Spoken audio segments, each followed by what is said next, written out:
The School for Scandal is a satire. Or, as a comedy of manners.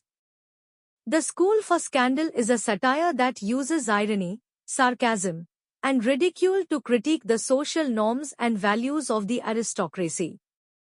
Sheridan cleverly employs satire to expose the contradictions and flaws of the upper class, revealing their true nature beneath the facade of refinement and elegance. As a comedy of manners, the play focuses on the social behaviors and etiquette of the upper class, highlighting their artificiality and superficiality. Sheridan skillfully uses humor and irony to lampoon the conventions of high society, creating a comedic effect that is both entertaining and thought-provoking. We can see that there are many examples which show satire as well as comedy of manners at the same time. Let's discuss them to justify. The rebuke is meant for me, but the applause is for myself. The writer uses here satire and is trying to say that they know they're wrong, but they still want people to praise them.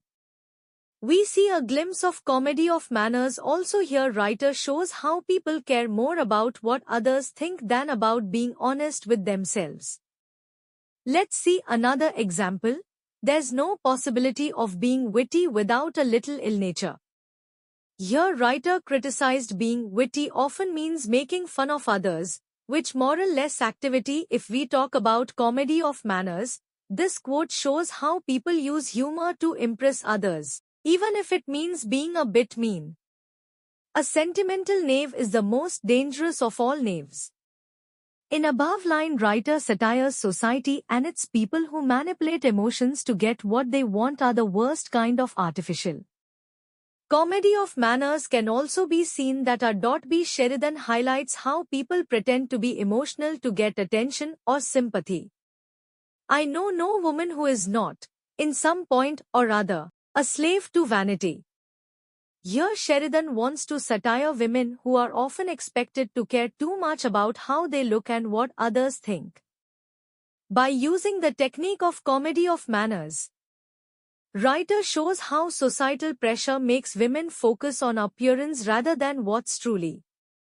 Conclusion. The School for Scandal by Richard Brinsley Sheridan is a masterful satire and comedy of manners that ridicules the social conventions and hypocrisies of the upper class in 18th century England.